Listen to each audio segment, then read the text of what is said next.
Hello Class R, I hope you're enjoying reading and learning about dragons so far this week. I thought it would be a really nice idea if I read you the story Zog by Julia Donaldson. So here it is. Zog. There he is, look in the middle. Wonder where he's going. Madam Dragon ran a school many moons ago. She taught young dragons all the things that dragons need to know. Zog, the biggest dragon, was the keenest one by far. He tried his hardest every day to win a golden star. I know lots of you try your hardest every day in Class 1. Mrs. Wilkinson tells me all about it in Class R. All the dragons in Year 1 were learning how to fly. "Hi," said Madam Dragon, "way up in the sky. Now that you've been shown, you can practice on your own, and you'll all be expert flyers by the time you're fully grown." Zog went off to practice, flying fast and free. He soared and swooped and looped the looped, then crashed into a tree. Oh dear, poor Zog. Just then a little girl came by. "Oh, please don't cry," she said. "Perhaps you'd like a nice sticky plaster for your head." "What a good idea," said Zog. Then up and off he flew, his plaster gleaming pinkily as he zigzagged through the blue. She looked after him, didn't she? A year went by, and in Year 2, the dragons learned to roar. "More," said Madam Dragon, "louder, I implore. Now that you've been shown, you can practice on your own, and you'll all be champion roarers by the time you're fully grown." Zog went off to practice. He roared with fearsome force. He kept it up for hours on end, but then his throat grew hoarse. Just then, the girl came by again. She said, "What rotten luck! Perhaps you'd like a nice soothing peppermint to suck." "What a good idea," said Zog.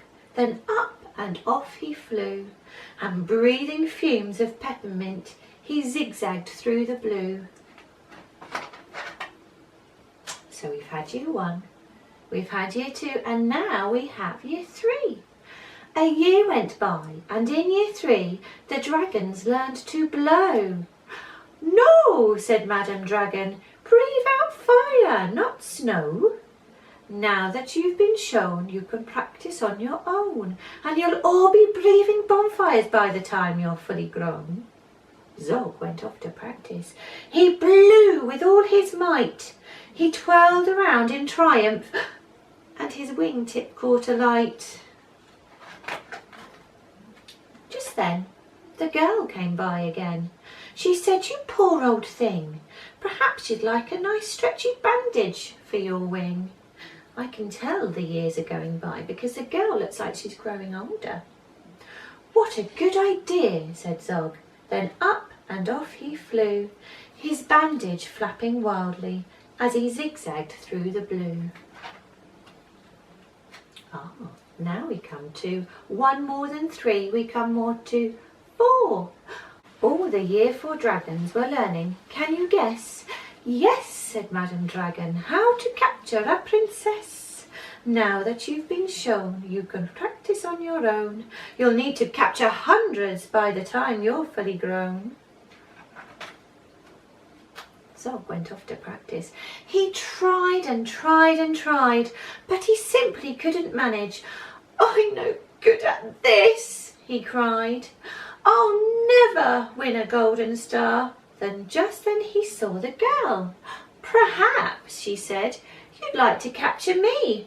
I'm Princess Pearl." "What a good idea," said Zog. Then up and off they flew, the princess gripping tightly as they zigzagged through the blue. Oh, I thought she was going to be a doctor, but she's a princess, isn't she?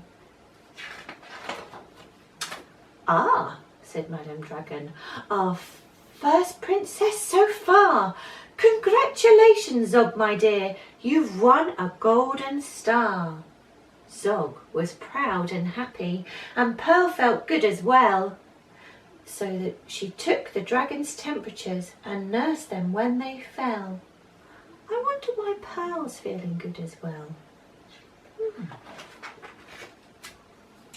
A year went by, and in year 5 the dragons learned to fight. Right, said Madam Dragon, here comes a real live knight. Up spoke the knight. My name, he said, is Gadabout the Great. I've come to rescue Princess Pearl. I hope it's not too late. Do you think Princess Pearl needs rescuing? I think she looks quite happy with the dragons to me. Zog breathed fire and beat his wings. You can't, she's mine, he roared. Oh, no, she isn't, yelled Gadabout and waved his trusty sword. The other dragons crowded round and watched them all agog.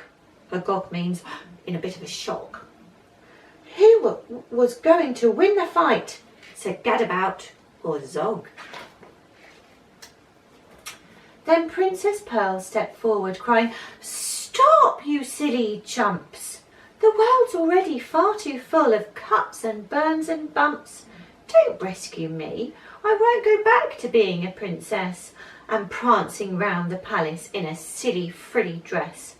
I want to be a doctor and travel here and there, listening to people's chests and giving them my care.